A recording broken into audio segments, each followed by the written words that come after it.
Hola, ¿cómo están? ¿Qué tal? Nos encontramos nuevamente en esta video lección. Esta oportunidad vamos a hablar acerca del primer gobierno de don José Pardo y Barreda, que va de 1904 a 1908. Una vez más, los invito a suscribirse al canal para que estés avisado cuando subamos nuevas video lecciones. Comencemos. Don José Pardo y Barreda llegó al poder como candidato del Partido Civil y también como candidato único, como le explicamos en la anterior video lección. Asume el mando el 24 de septiembre de 1904. Recuérdese que don José Pardo y Barreda era hijo de don Manuel Pardo, el fundador del Partido Civil, ¿lo recuerdan o no? Y expresidente de nuestro país. Pertenecía, por lo tanto, a una de las familias limeñas más aristócratas y acaudaladas de la época. Entre los hechos más importantes de su gobierno podemos mencionar: se acentuó la división entre el Perú real y el Perú legal. Efectivamente, el Estado solo fue en apariencia nacional. No había una nación peruana, pues el monopolio del poder neutralizó a las capas medias y marginó a la clase popular. Se acentuó el racismo con el consiguiente desprecio y hasta execración del indígena, al que se le consideraba como inferior y degenerado, al que había que explotarlo y dejarlo sin tierras. Esta división, esta separación entre Perú real y el Perú legal se mantiene hasta la actualidad. Miren ustedes, ahí tenemos como fuente a la Organización Internacional del Trabajo, ¿sí? En base a 2016, donde dice los de arriba y los de abajo. Nos dice que solo 4 familias millonarias tienen el 5% de la riqueza total del país. Recuérdese que un trabajador, un peruano pobre, ¿sí?, debe trabajar 300 años, escúchese bien, debe trabajar 300 años para ganar el 10% que un rico en un año. Esas son las diferencias que hay entre el Perú real y el Perú legal. Al 2001 también tomé por ahí la información entre las 4 familias o las 4 personas más ricas del Perú. Está Carlos Rodríguez Pastor, que a nivel mundial ocupa el puesto 529. Víctor Rodríguez Rodríguez, el puesto 2141 entre los más ricos del mundo. Doña Ana María Brescia Caferata, ¿sí?, que va a estar entre los 2263 a nivel mundial. Y Eduardo Hochschild, que sería el 2263 rico del mundo. Pero en el Perú, estos 4 son los más ricos de nuestro país. No lo olviden.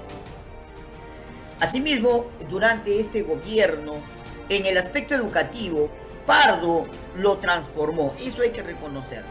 Transformó la educación, pues anteriormente la educación pública se hallaba bajo la administración de las juntas departamentales y de las municipalidades.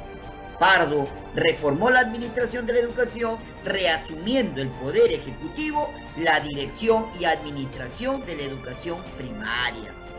Entonces, pues, últimamente se habla mucho acerca de que los colegios deben volver a los municipios. Eso ya fue superado hace mucho tiempo. No podemos caer en el mismo error. Ahora, no todos los municipios cuentan con los mismos ingresos para poder garantizar la educación en cada uno de sus jurisdicciones, llamémosle así. Eso sería un gran error.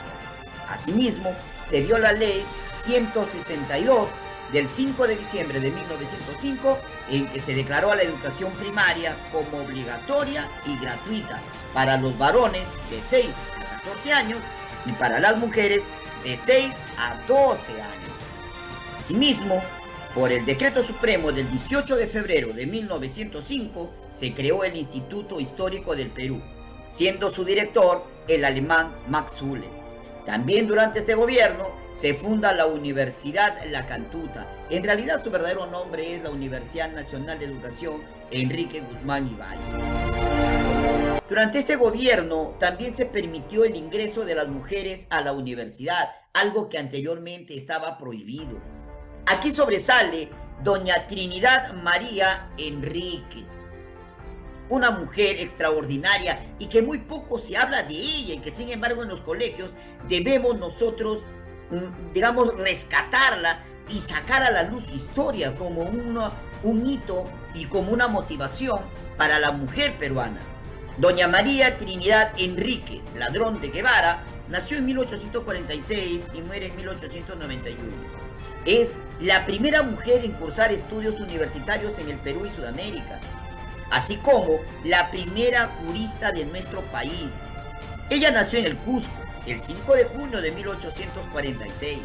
Fue hija de Marcelino Enríquez y Cecilia Ladrón de Guevara y Castillo. Estudió en el Colegio Femenino Educandas, donde destacó por su aptitud para el estudio, al punto que se dice que a los 11 años ya daba clases de geografía a sus compañeros de clase y destacaba, por supuesto, en la materia de historia. En junio de 1870, esto es, a los 24 años de edad, fundó el Colegio Superior para Mujeres, que destacaba por un plan de estudios vanguardista para la época, revolucionario para ese tiempo, y que pues definitivamente contó con muchos opositores, pues incluía la lectura analítica, la gramática castellana, la aritmética razonada, la historia universal, entre otros cursos. El colegio fue elogiado por muy poquitos, pero atacado por sectores conservadores y fue cerrado al cabo de 3 años. María Trinidad solicitó su ingreso a la universidad para cumplir su deseo de ser abogada, en una época en que esto estaba restringido para los varones. Las mujeres no podían estudiar derecho, imagínense ustedes. El 3 de octubre de 1874, el gobierno emitió una resolución suprema para autorizarla a rendir los exámenes en cualquier universidad, pero para ello debía revalidar sus estudios de 4º y 5º año de secundaria, pues no le fueron reconocidos los que cursó en el colegio que ella misma había fundado. Ojo, miren, ella fundó un colegio y estudió en su propio colegio. Extraordinaria mujer, ¿no? Tras superar estos inconvenientes, sus exámenes de ingreso a la Universidad San Antonio Abad del Cusco en abril de 1875 fueron muy elogiados por la prensa y descritos como muy lúcidos. Las evaluaciones se dieron durante 10 días ante un riguroso jurado. Miren todo lo que tuvo que pasar esta valiente mujer. Por supuesto, obtuvo una alta calificación. En 1878 se graduó de bachiller en jurisprudencia, no como abogada, porque en esa época estaba prohibido entregar un título profesional a las mujeres. Miren ustedes qué ridículo, pero esa es la realidad que se vivía en estas épocas. Demandó su caso ante el Poder Judicial y el Congreso. No obtuvo un pronunciamiento favorable, pero ayudó a que la idea de permitir la instrucción profesional de las mujeres fuera ganando adeptos en nuestro país. En octubre de 1881, el presidente Nicolás de Piérola le otorgó la posibilidad de recibirse como abogada. Pero María Trinidad rechazó esto en solidaridad con las demás mujeres de nuestro país que aún estaban impedidas de obtener título profesional. En 1870 abrió una escuela nocturna para obreros, donde se les enseñaba a leer y escribir y sobre las leyes a su favor. Francisco González, el primer diputado obrero del Perú, salió de estas aulas fundadas por doña María Trinidad Enríquez. Falleció en Lima el 20 de abril de 1891 a los 45 años, víctima de una congestión cerebral. Fue enterrada en el cementerio de la Almudena de su natal Cusco. Gran mujer, hay que recordarla, vale la pena rescatarla de la historia de nuestro país que hasta hoy sigue siendo machista.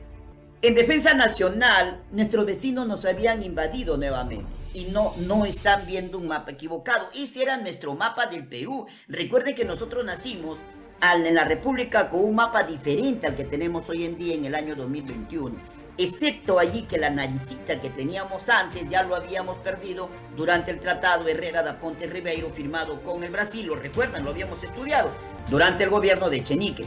A cambio de ese territorio, la naricita que yo le llamo, habíamos ganado la libre navegación por el río Amazonas hacia el Océano Atlántico. Pues bien, durante este gobierno, nuestros vecinos nos habían invadido nuevamente. El Ecuador había extendido sus fronteras penetrando por la región del río Napo hasta la localidad de Angosteros. Los brasileños penetraron en las zonas caucheras del Alto Yurúa y el Alto Puno. Los colombianos habían entrado en arreglos secretos con el Ecuador para repartirse el territorio del Putumayo. Y los bolivianos penetraron en nuestra selva. Asimismo, Chile había iniciado e intensificado su campaña de chilenización de las poblaciones peruanas de Tacna y Arica. Pobre Perú, no teníamos cómo defendernos, todavía no nos recuperábamos de la tragedia de la Guerra del Pacífico y todos se aprovechaban de nuestra situación.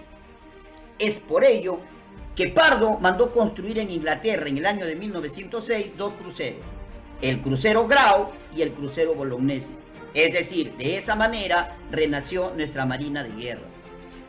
Otro hecho importante es que en 1904 se inauguró el primer ferrocarril eléctrico del Perú, sí, el que unía Lima y Chorrillos. Asimismo, fundó la Escuela Superior de Guerra y la fábrica de cartuchos.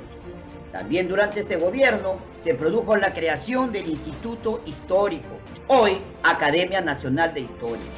También se creó la Escuela Nacional de Artes y Oficios, hoy denominado Politécnico José Pardo. Asimismo, se da la apertura del Museo Nacional de Historia, que hoy se llama pues Museo Nacional de Arqueología, Antropología e Historia del Perú.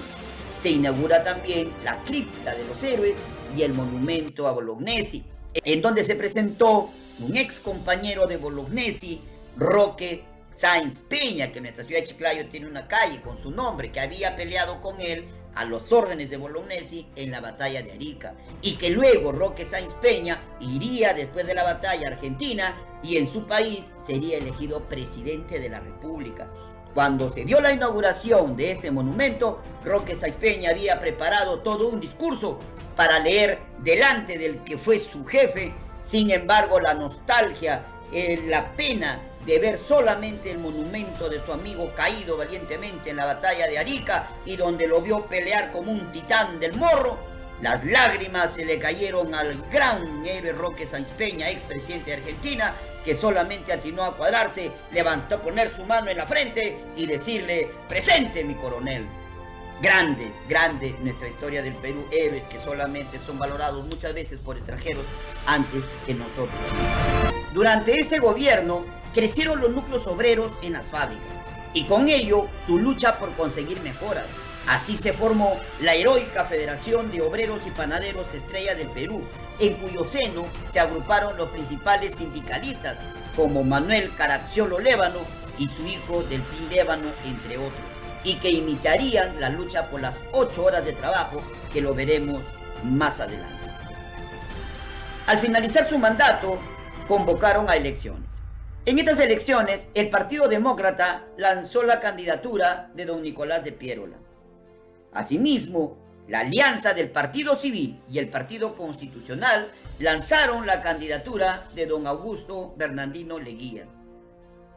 Pero ante la falta de garantías, Nicolás de Piérola nuevamente se abstiene de participar.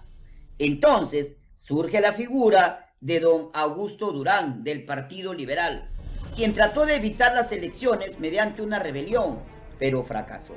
Entonces queda como único candidato don Augusto Bernardino Leguía. Entonces Leguía, como candidato único, definitivamente va a ganar las elecciones y entonces el Partido Civil tiene un nuevo presidente de manera consecutiva, cosa que nadie lo había logrado hasta este momento, nadie lo logra en la historia del Perú. ¿Cómo fue el gobierno de don Augusto Bernardino Leguía, lambayecano de nacimiento? Eso lo estudiaremos en la próxima video lección. Muchísimas gracias.